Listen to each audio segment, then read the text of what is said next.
it's going when we've come off quite disappointing results. I'm running out of things to say. Sorry for being pleasant and having some for being nice. So we're back.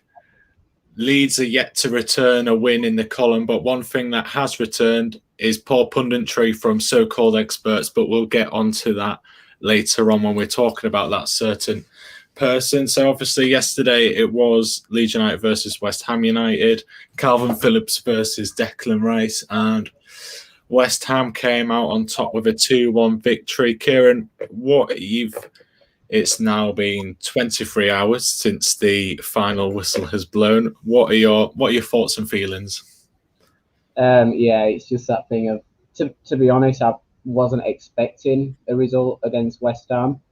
I think it was one where would have been happy with a point, would have been buzzing with 3 points, and Newcastle was the game to pick up that first win of the season, and it was just hope for the best against West Ham.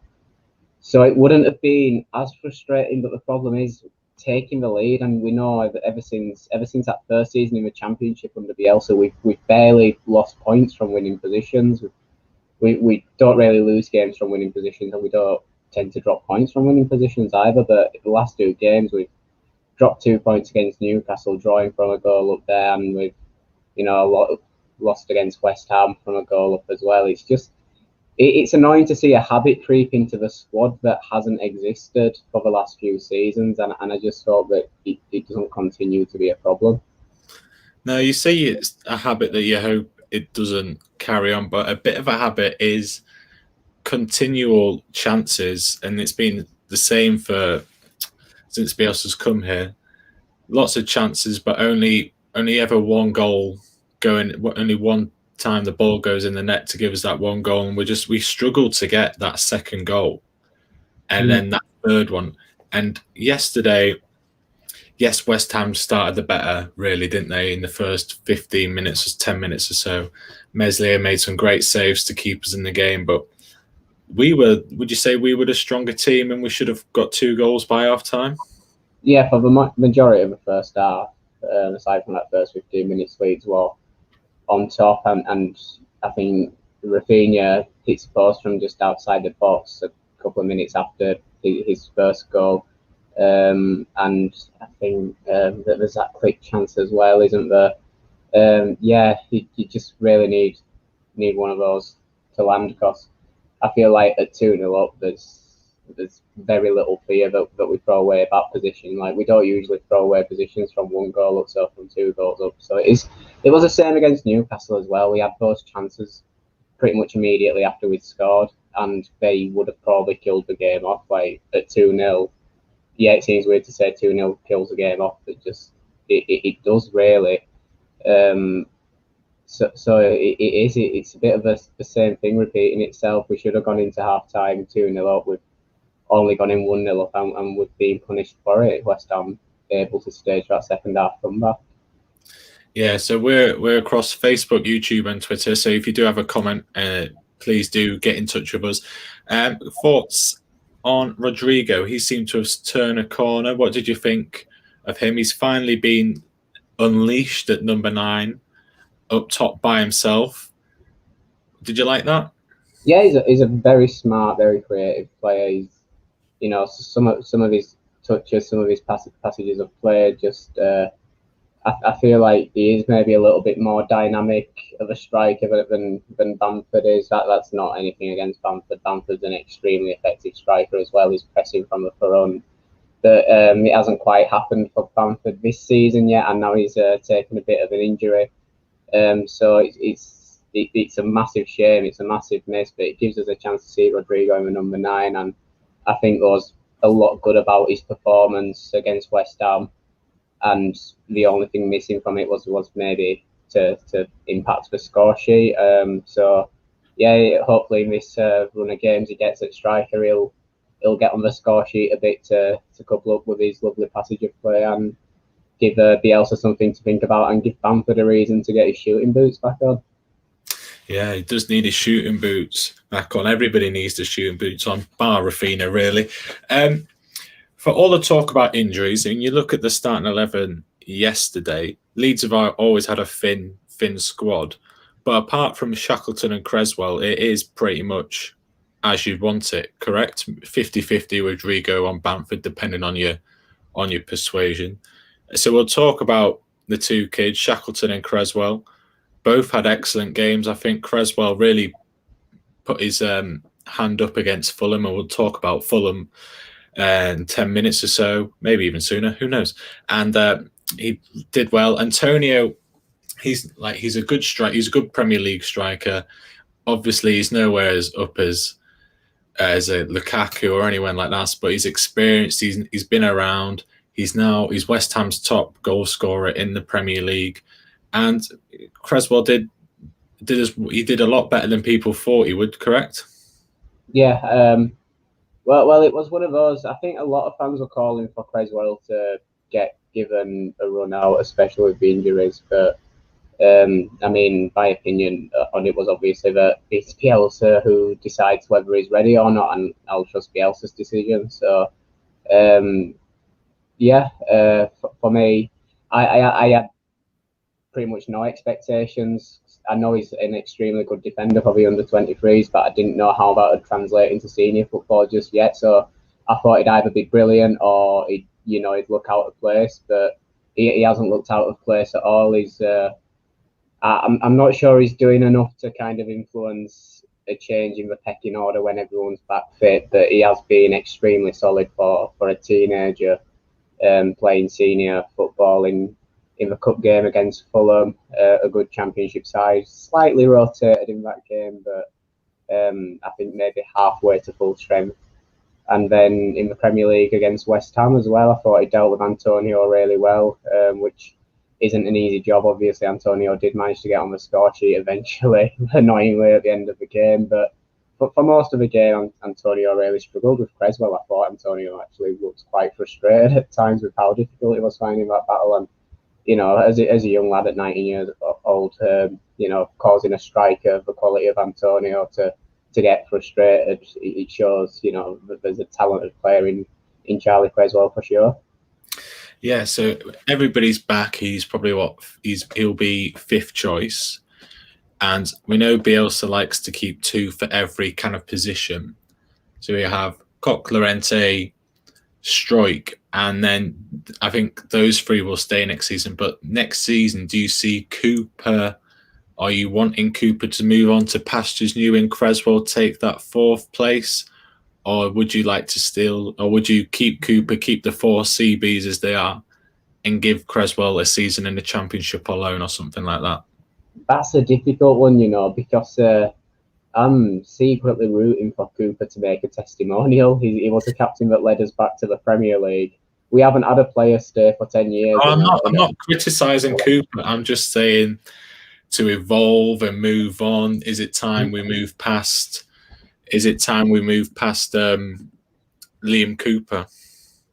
I think so, and I do get what you're saying. I was never arguing with your point. I do think Cooper at best is really solid backup at Premier League level, but not a solid starter for a team that's looking to progress on. He's done well. I think he's done better than a lot of people expected him to do in the Premier League. But you do see, I feel like even young Strauss got that extra little bit of quality on him, and Llorente and Koch as well. You can see that they are players that are made for top flight football, and Cooper, he's probably a top end Championship, lower end Premier League player. But I would, if he'd be happy to stay as backup, I'd be happy to keep him as backup. If he'd happy being like fourth or fifth in the pecking order, I'd be happy for Cooper to stay. But I don't want to see young Charlie go out on loan, to be honest, because I do feel like he's got something to offer the senior team, especially as I feel like being maybe first backup, second backup, centre back in a Leeds United team you're still good for about 10 games a season, and I'd maybe value that's fairly decent game time. I'd maybe value 10 Premier League games above 40 Championship games for the development of a young player if you're developing him for top flight football, definitely. Yeah, and I suppose Bielsa's got. You'll learn more from Bielsa than say a Tony Mowbray or something like that. So we'll talk about Meslier. Were you watching him when he was 16 in the academy, Kieran? Yeah, I was a keen follower of Lorient's academy. Didn't realise I played at Forth Arch though. Yeah, Your registration, I think we call it. Yeah. I don't know where Michael Owens got that from at all. The only thing I can think is that first Meslier season when he was on loan at 19 years old and the main bench keeper in the Championship. He did play a few times in the under-23s to keep minutes under his belt, keep him fresh. So maybe he saw him play under-23s football at Forth Arch. You definitely never seen him play under-16s football at Forth Arch, did he? Because he wasn't anywhere near the city of Leeds or Wetherby as Forth Arch is when he was 16 years old. Yeah, or tagcaster. Who knows? Michael Owen might have been a keen tagcaster enthusiast. Match of the Day pointed out that Leeds need to be more defensive and pragmatic when the game's closing out. That was pointed out in the goal and then the chance just before the winning goal that Junior Firpo was on the edge of the 18-yard box and then Jared Bowen had a load of space. I think that was the second goal, was it? But anyway, there was a big hole at left back. Cooper got jogged across and then they scored. Would you like to see a more pragmatic Leeds United of saying, look, okay, we would have taken a point against West Ham. We've got kids playing. We've got kids on the bench. We're bare bones at the back. Let's just shut up shop for this last 5, 6, 7, 8 minutes. Or would you just keep as we are? This is our DNA. If it works, it works. If it doesn't, it doesn't. Off a stinging 90th minute, defeat. It's easy to look at that and just say, oh, why have we thrown that away? But I mean, I've always been of the opinion that you chase the 2 points gained rather than hold on to the 1 point because the value of gaining 2 points is much more than the loss of losing a point. And yeah, I'm a big fan of the way we tried to throw people forward and win the game. And it cost us on this occasion, but there will be games hopefully where it doesn't cost us, where we get that goal and we gain those 2 points, and those points will end up being really important. It's just, I hope it actually does happen. I think it will happen, and I think when we come off the back of one of those games, we'll be on this saying, it was brilliant the way that we threw people forward to nick the win. That's the right way to go about it. Your opinion's always going to be influenced by what's happened immediately. But I think in the bigger picture, I'm happy, I'm comfortable with us throwing people forward late on and trying to gain those 2 points. Yeah, I agree. Yeah, stickers. We are. This is Leeds United. This is Bielsa. We're not going to change for anybody. So it's us, Newcastle, Burnley and Norwich, still waiting for a win in the Premier League. Newcastle moved ahead against us with their point they picked up against Watford. We play Watford next week at home before an international break.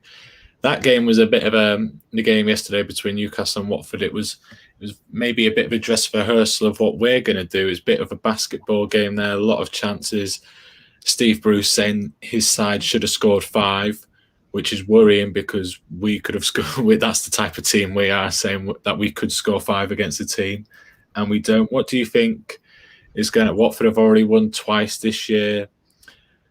What do you think is at home? The week after is an international break. Are we at must-win territory just to get that first win shook off, and then 2 weeks of relaxing? It's like, oh, we've got the win. That's fine. That's good. Instead of 2 weeks of worrying, Jesus Christ, we haven't got a win yet. I think from a fan's perspective, especially, we're all going to feel tense right now, aren't we? Without that first win, we just feel like we need it. I do think the team will be confident of winning games, and I think they'll be confident that they'll be able to go on a run of wins when it comes off, when they start putting away chances. So I'm not sure how tense the team are feeling, but certainly as a fan, you're looking at that Watford game and you're thinking it's winnable. It's very winnable. I know we've had a decent start to life back in the Premier League, but they haven't been a class above. Newcastle, I said last week how much I don't rate Newcastle as a team at the moment, and the best they've managed is a draw there, wasn't it? So yeah, it's a very winnable game, and I do really want us to get that first win under us belts. And I also feel like the international break comes at a good time for us as well. If we get that first win, go into it happy, and also have that time to get a couple of people back to fitness, hopefully. I don't actually know what the timescales are on the injuries we've got, but I do feel that the international break does come at a good time for us. So yeah, I'd feel much happier if we went into it with a win. Yeah, they haven't really put out a timescale for those knocks or injuries for Ayling and Bamford specifically. International wise, I'm just who will be going. There'll be Click, Roberts, James, Firpo, Phillips. Mesley will be going to the juniors, under 23 or under 21s with France, I imagine. Do you reckon Rodrigo will be? He hasn't been in the latest few Spanish squads, but it'll be good to keep him around again. If Bamford injury is a big one, I doubt Bamford will be going to play for England at this moment in time. Do you reckon that would be good to have him if Bamford's out for 2-3 weeks? Rodrigo's just got 2 weeks of alone with Bielsa, speaking Spanish, doing their thing, putting the ball in the net. Yeah, I'm not a big follower of the Spain national football team, so I don't know exactly where he is in the pecking order for Spain, but he was in kind of a shadow squad that they took to the Euros with them as just in case people got COVID. They took a shadow squad to train a little bit so we're ready to step in. And yeah, he only made it into the shadow squad having ended last season in a bit of scoring form. So out of scoring form right now, I don't know whether Spain see him more as a number 9 or whether they're happy with him linking up playing on the wing and stuff, or behind the strikers. I don't expect him to be in that Spain squad, and I hope he isn't, because I do think it is important that he does get drilled in the number 9 role for Leeds United, because he's played most of his time here as an attacking midfielder. That's a very different role in the Leeds team to the striker role. Obviously, he's been a striker at the top level in the past, so I'm sure that he doesn't need much time to bed into it. So hopefully stays away from Spain, gets that training, but I don't think he'll need too much. Yeah, so moving on to Tyler Roberts, he played up top against Fulham. What do you think? How it's a difficult one, because we know he's young, but he just feels a lot older than he actually is, because he's been at Leeds for 3-4 years now. He was at West Brom before, and he was kind of like playing there semi-regularly, so you kind of like knew a bit about him or wherever he was before. So he feels like he's 26, 27 when realistically he's early 20s. It's frustrating that he's not really kicked on, but then you've got to counter it with, look, he's only his 20s, he's still learning. But when he's coming on for Rafinha, I'm in the category of this isn't an improvement on the team. Obviously, it's very difficult when you bring in Rafinha off, but it's very much like, look, it's frustrating to say, look, yes, he's probably the best option on the bench at the moment, other than Jack Harrison, because we've just got kids on the bench. But it's like, he's not playing great. We know what he's going to do. Why don't we just try something new and see what happens? Maybe give Somerville a bit of an outing. But where do you think Roberts is? Roberts has got to make or break it soon, correct? Yeah, I agree. Which is a shame, because he's a lad with a good attitude. Bielsa seems to rate him, even if fans don't. But I don't see it with him. I might not be. I'm nowhere near the football intelligence of Bielsa, so I'm clearly missing something. But yeah, he looks completely lost in front of goal. It doesn't. Every time, I mean, I saw it close up in that Liverpool game when he had a great chance right in front of the top, and he did he looks like a rabbit in the headlights with the ball at his feet in front of goal, and it's a bit of a shame because maybe he's a confidence player, and maybe when he gets on a bit of a hot streak, he'll find his form. But we haven't seen it. We've rarely seen it for Leeds. We saw little flashes in the Championship where he strung a few decent games together, but that's it. And I do feel like there's a talent in there somewhere, and he will have a good career. But I'm not sure whether it's going to be at Leeds United at this point. Whether he'd be open to the idea of a loan, and we can send him out somewhere where we feel we'll give him a decent development and decent playing time. Maybe that would be the preferable option, just in case the talent within him does start to shine and we don't then lose him. But yeah, I don't. It is make or break for him soon. He needs to make a serious impact, or just, it's time to maybe move on. Yeah, potential replacements for Roberts in that role if he does go out on loan is Gail Hart. He's doing very well in the 23, scoring goals.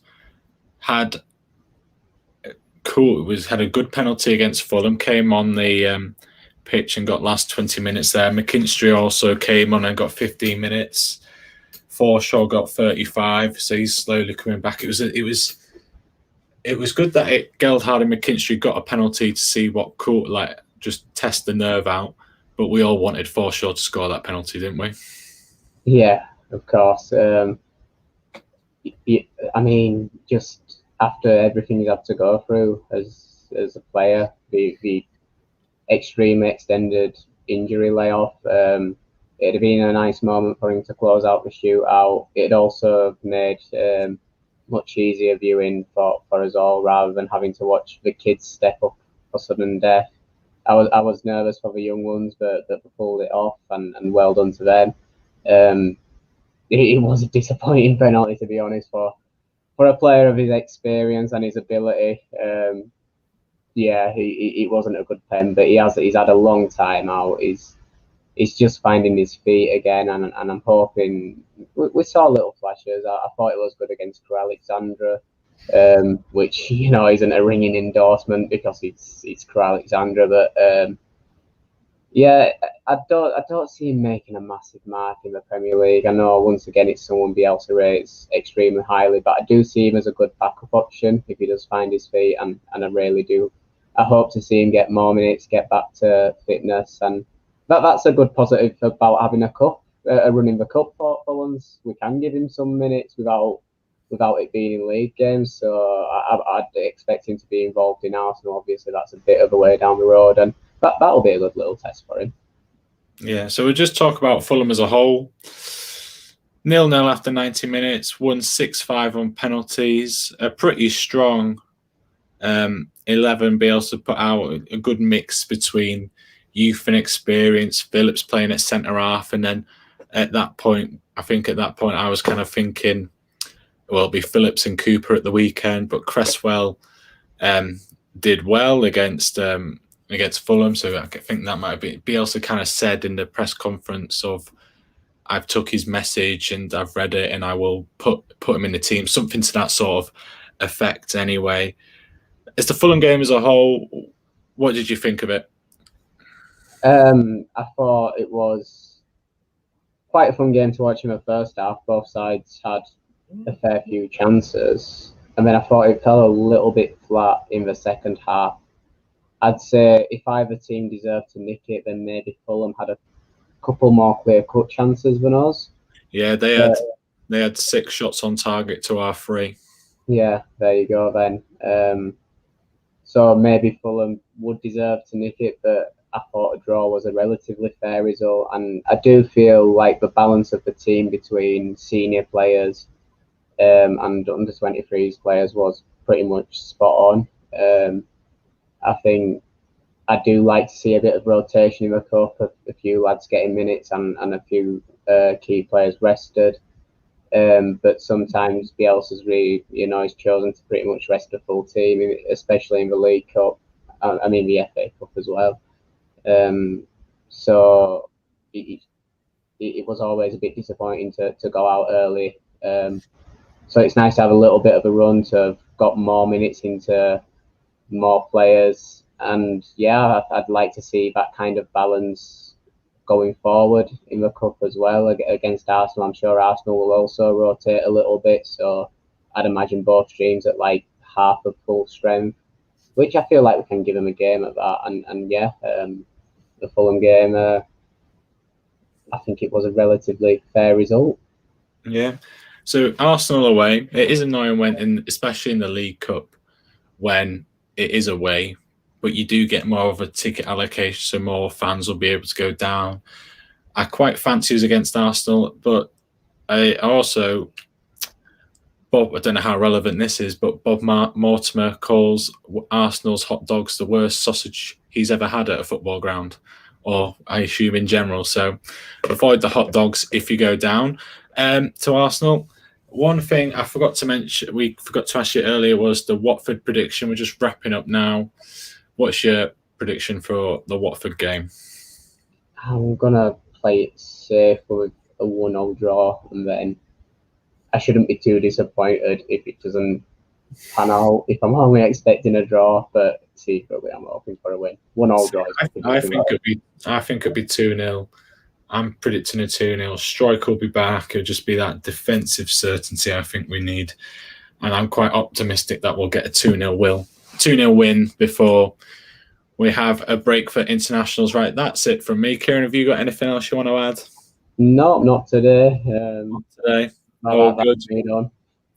Right, so if that's it for the Bremner Square podcast this week. Thank you very much for tuning in. We will be back next Sunday, because it's a Saturday 3:00 kickoff. So we'll be back on the Sunday. Cheers and goodbye for now.